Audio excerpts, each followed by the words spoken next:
اگرچہ والدین کا ادب اور احترام عمر کے ہر حصے میں واجب ہے، لیکن خاص طور سے جب دونوں شباب کے بہاروں، رعنائیوں اور توانائیوں سے محروم ہو کر بڑھاپے کی زندگی گزار رہے ہوں تو اولاد کو چاہیے کہ ان کا زیادہ سے زیادہ خیال رکھے۔ ایسا نہ ہو کہ اولاد کی ذرا سی بے رخی والدین کے لیے دل کا روگ بن جائے۔ جب والدین اولاد کے رحم و کرم کے محتاج ہوں تو حالات کے ان بے رحم تھپیڑوں میں اولاد پر ذمہ داری عائد ہوتی ہے کہ ایسا کوئی قولی یا فعلی یعنی عملی رویہ اختیار نہ کرے جس سے والدین کو تکلیف پہنچے اور ایذا پہنچے، بلکہ اس وقت انسان اپنے بچپن کو یاد کرے کہ جب وہ اپنے والدین کی شفقت اور حسن سلوک کا اس سے زیادہ محتاج تھا، اپنے ننگے بدن کو ڈھانپ نہیں سکتا تھا، خود اپنی مرضی سے کروٹ تک نہیں بدل سکتا تھا، اپنی غذا کھانے پینے کا بندوبست نہیں کر سکتا تھا، حتیٰ کہ اپنے بدن کے ساتھ لگی نجاست گندگی کو دھو نہیں سکتا تھا۔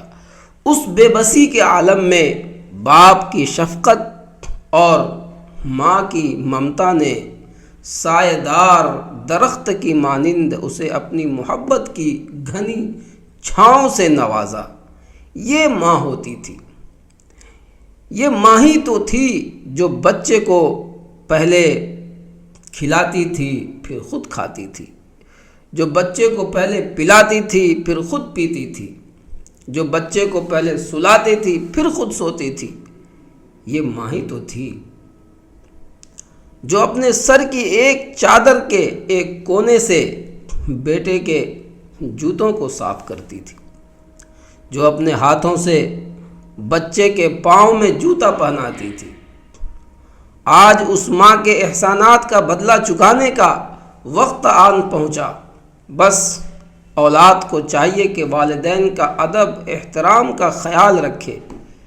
نبی کریم صلی اللہ علیہ وسلم نے ارشاد فرمایا، الجنت تحت اقدام الامہات، کہ جنت ماؤں کے قدموں تلے ہے، ماؤں کے قدموں کے نیچے ہے جنت۔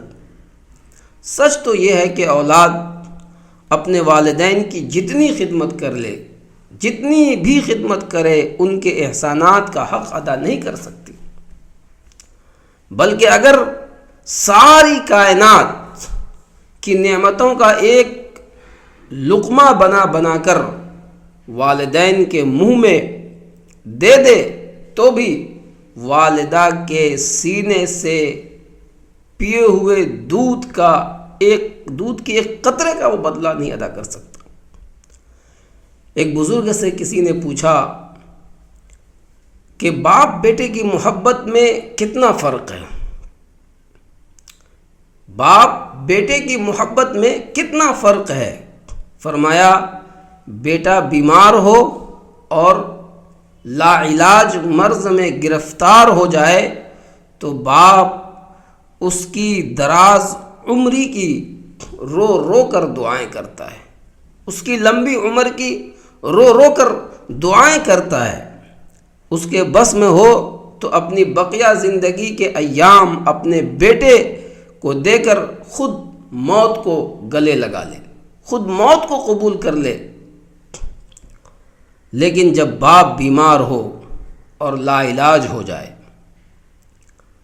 تو چند دن ہی میں بیٹا مایوس ہو کر دعا مانگتا ہے کہ اے اللہ میرے بوڑھے باپ کو اپنے پاس بلا لے۔ کتنی عجیب بات ہے، کتنی عجیب بات ہے کہ وفا کے بدلے اس قدر جفا۔ اللہ تعالی ہمیں اور آپ کو والدین کے ادب اور احترام اور خدمت اور اس کی اطاعت کی توفیق عطا فرمائے، آمین۔